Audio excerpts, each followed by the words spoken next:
Hello everyone, good morning. आज हम उम्र को ही थोड़ा सा और एलोबरेट करके समझेंगे। थोड़ा ज़रूरी था इस टॉपिक पर थोड़ी लंबी बात करना। तो आज हम बात करके लास्ट में हम इस चीज़ पर पहुंचेंगे। I am happy who I am being like. पहले हम उम्र के किस पैरामीटर पे आज बात करेंगे। तो आज हम बात करेंगे कि ये जो एज है ये हमने अपने अचीवमेंट्स का पैरामीटर बना लिया है इसको।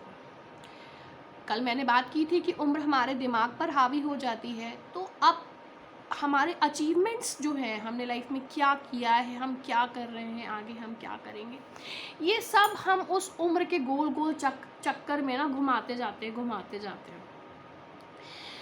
लेकिन इसका रीज़न बेसिकली क्या है कि इसका रीज़न ये है कि जब हम लड़कियां, ख़ास तौर से लेडीज़ की ही बात करती हूँ मैं, लेडीज़ जब स्टार्ट करती हैं अपना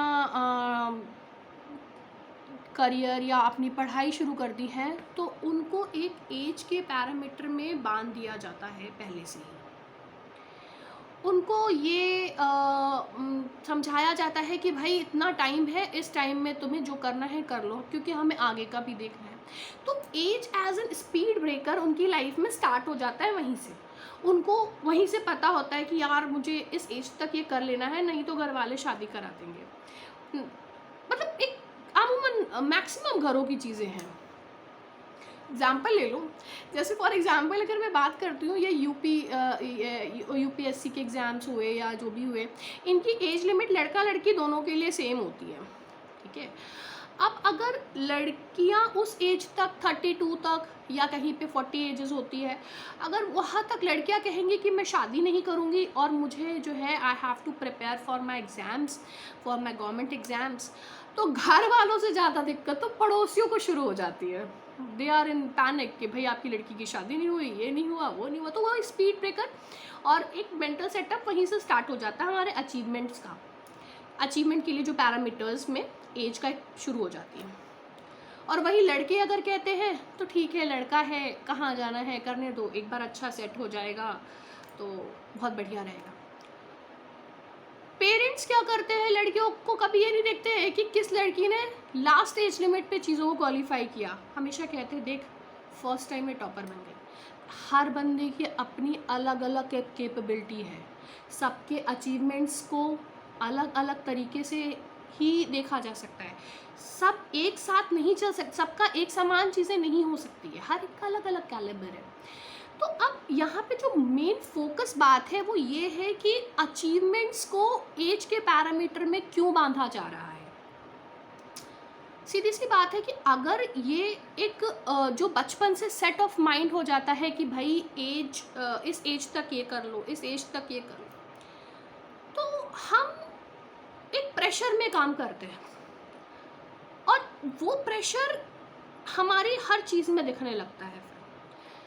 कुछ सक्सेसफुल हो जाते हैं, उस एज तक सक्सेसफुल हो जाते हैं। फॉर एग्ज़ाम्पल अगर कोई लड़की अपना करियर सेट करना चाहती है और उसने उस करियर सेटिंग के टाइम पे उसने उस एज तक अपने सेट गोल्स को पा लिया, तो बेस्ट है कि भाई ठीक है, उसका बहुत सब कुछ सेटल हो गया।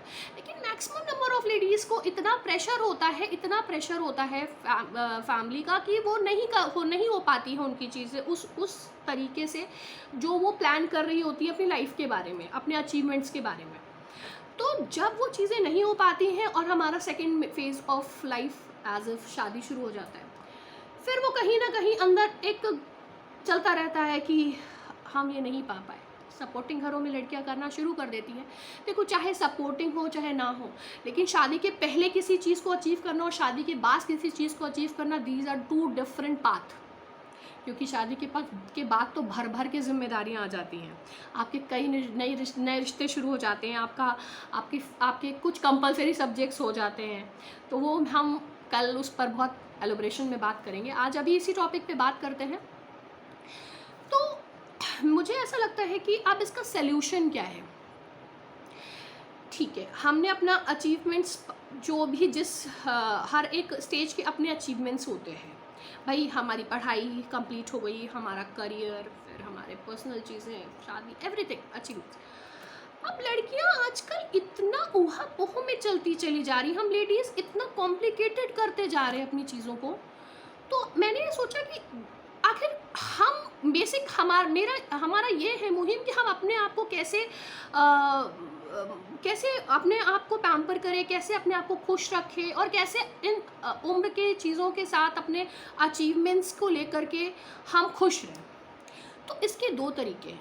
पहली चीज़, जो चीज़ अब हम समझ पा रहे हैं वो अपनी आगे की जनरेशन्स में ना दें। हम अपनी वही बात, उम्र के पहरे को थोड़ा कम करें और लड़कियों को इस प्रेशर से थोड़ा सा रिलीज़ करें कि नहीं, वी शुड से कि नहीं, you take your time, we are there. क्योंकि अब I think everyone agree with me, कहीं से कोई डिफरेंस नहीं रहता जा रहा आने वाले टाइम में अचीवमेंट जो लड़कियां पा रही हैं, यू ऑल सी। दूसरा, हमें सोसाइटी हमने बनाई है और हमें ये चीज़ सर्कुलेट करनी पड़ेगी, टेक हर टाइम। हमें उन पड़ोसियों में भी नहीं बनना है कि नहीं भाई उनके घर की लड़की इतने दिन तक क्यों बैठी है, ये सब चीज़ें गलत है।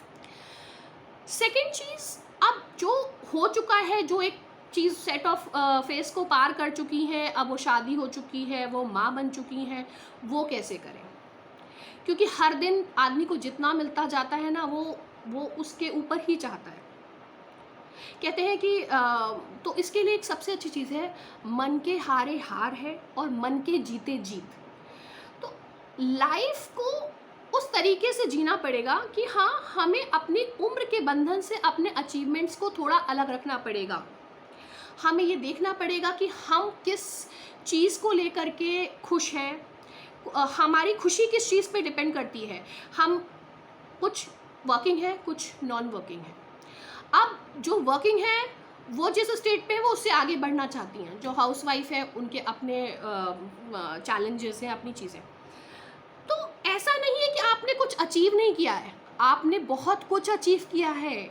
आप उसको रियलाइज़ नहीं कर पाते हो क्योंकि हमेशा हम इसी उलझन में पड़े रहते हैं कि अरे इतना टाइम हो गया, हमने कुछ नहीं किया।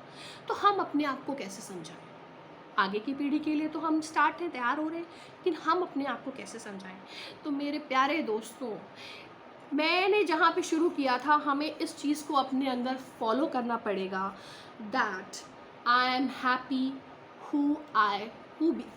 I am happy being who I am. मैं जो हूँ मैं उसमें खुश हूँ, मैं अपने अचीवमेंट्स को लेके खुश हूँ। और ये चीज़ जिस दिन हमारे दिमाग में हम डालने लगेंगे, बिलीव मी, हम अपनी आधी समस्या का समाधान उसी दिन कर लेंगे। तो please think upon this topic, just give your comments, I am waiting for your comments. और कल एक नया टॉपिक होगा, बहुत एनर्जेटिक टॉपिक होगा, please watch it. Thank you, bye bye.